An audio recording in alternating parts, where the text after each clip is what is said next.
Hey everybody, welcome back to another episode of this wooden boat build. On the last episode, we finished cutting out our bottom frame members and attached the keelson. This episode, we're gonna start working on the side frame members, so let's get started. All right, now that I have the angle established on the bottom of the boat using that batten, I'm gonna start getting the side members of the frame and their angle, which is gonna be called the flare, established. Now I know here at the middle, which is called the beam width, the widest part of the boat is the beam. I want it to be about 78 to 80 inches wide.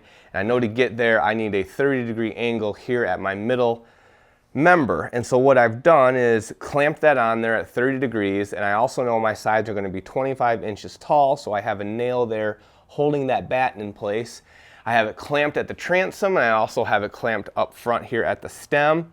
And now what I'll do is I'll go around with this scrap piece of oak and clamp it on my mark that I made at the bottom of the boat and make sure that it touches that batten there while it's square to the frame and square to that keelson, and then strike a line. And I'll do that for all those different members because they will all be slightly different. Only the middle is going to be 30 degrees, then everything will kind of taper back in towards the transom and the stem. Then I'll take all those measurements and angles and then just transfer them to the other side, and I'll have a nice symmetrical boat.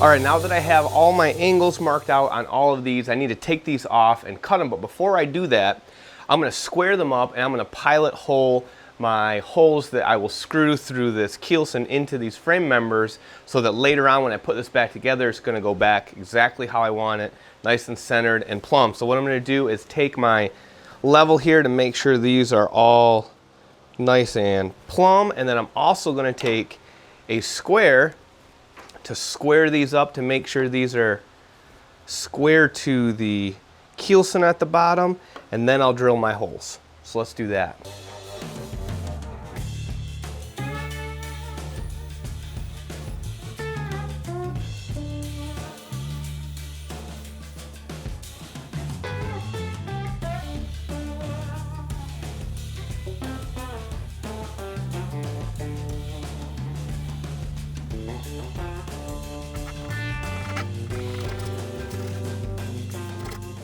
So for these compound angles, I tried on the first side to use a Western style pull saw, and I have my board clamped flat to my work surface. And I didn't really love the way this worked and cut. So on the other side, I actually clamped in my vise so that one of those lines, those compound angle lines, was actually up and down vertical.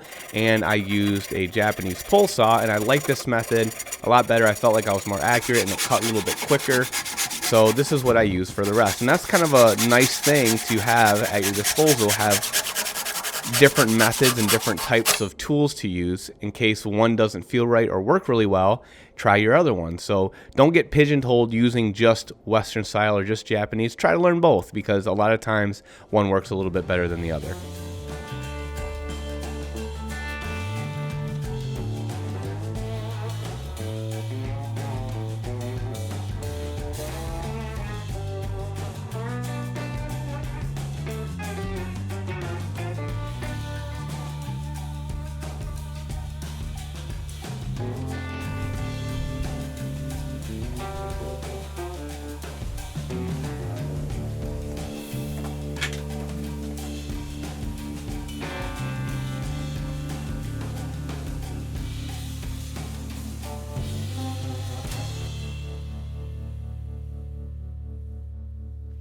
Now I'm going to work on the sides of the frames. Instead of doing a long tapered cut, I'm going to add a slight decorative curve.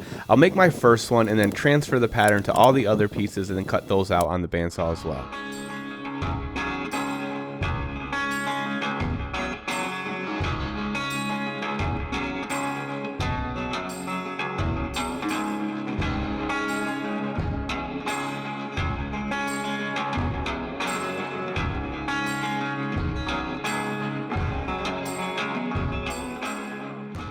All right, so big moment. We have all of our frame side pieces cut. We need to get those mounted to the bottom. I have the bottoms put back in place. I roughed up this surface here along with on the Keelson here with 40 grit, and I went across the grain. Epoxy is a mechanical bond, so I really want this to be nice and strong. So I scuffed that up. Those two mating surfaces give it a lot of material to bite into by using that 40 grit. And we're going to glue that Keelson to these bottom frame members except for the transom, because when I add what's called the chine log, which runs along the sides of each bottom joint there, the edge of the side and the bottom, a chine log comes here.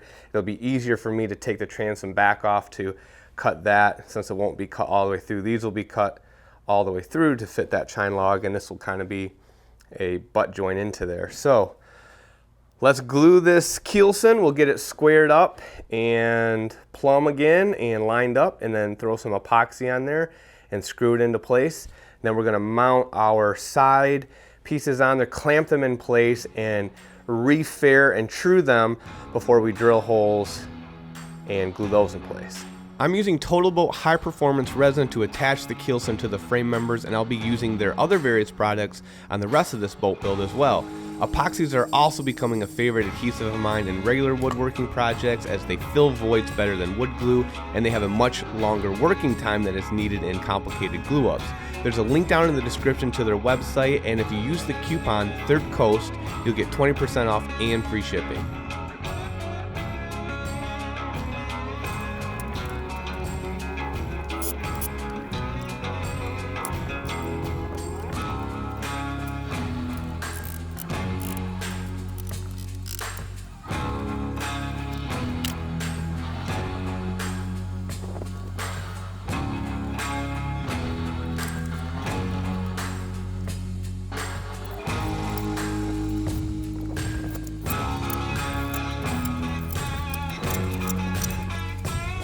Even though the pilot holes should automatically line these bottom members back up, I still go back and double check with the square before I add that second screw.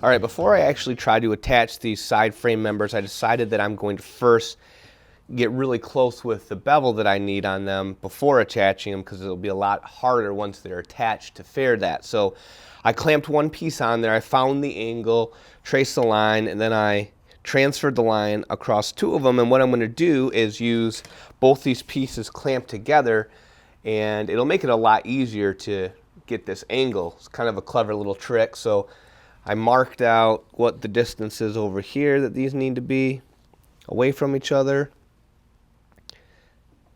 To clarify, these are two opposing frame members and they need opposite angles, so I have them flipped upside down from each other. And then I'll just make sure this gap here is the same at the back. And then I'm going to put both of them in the vise together. Gotta squeeze it really tight so they don't move on me.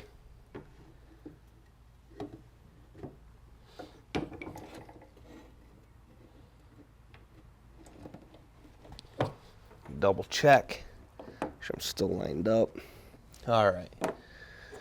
Now I can take my plane and plane both of them at the same time. If I hold the plane against these two high points, it automatically puts the plane in the proper angle. And I'm just going to plane these until this essentially touches there in that far corner, and both of them will be perfectly planed to the proper angle.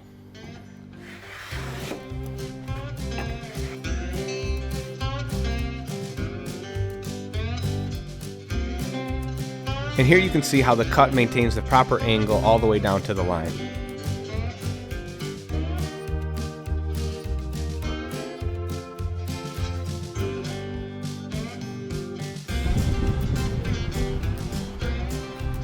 All right, so I have all my side frame members fared close and clamped to the frame, and I can't tell you how exciting it is to see this starting to come together. Now what I'm going to do is, I know my center frame member here has a 30-degree angle. I'm going to screw these two pieces together and temporarily lock this down so that I can use that batten along the bottom, and what I'll do is tweak each one of those members so that it gives me a nice true curve, a nice fair curve. I have it clamped to the front there where the stem will be and to the transom. And then once they're fair to that curve, I can screw those in place. And once I get all my screw holes countersunk and where they need to be, I can then add epoxy and then screw them in permanently. And then I'll do the same thing to the other side.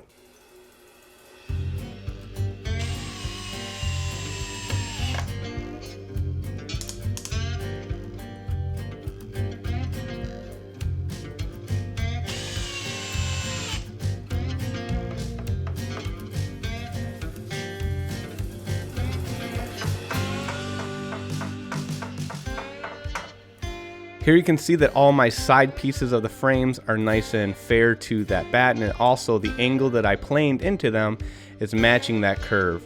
Now all I need to do is countersink, glue, and screw that into place.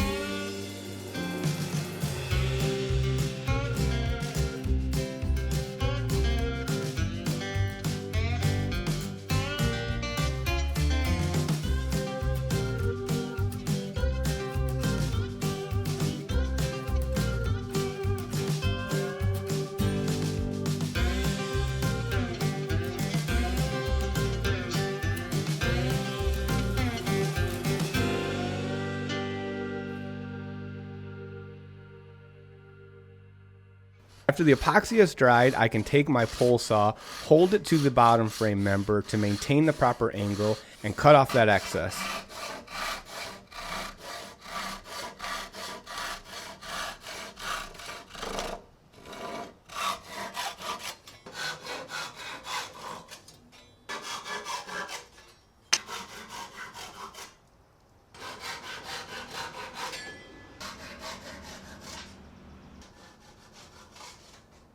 Couple passes on the block plane and the frame is done. Thanks so much for watching, and we'll see you on the next episode.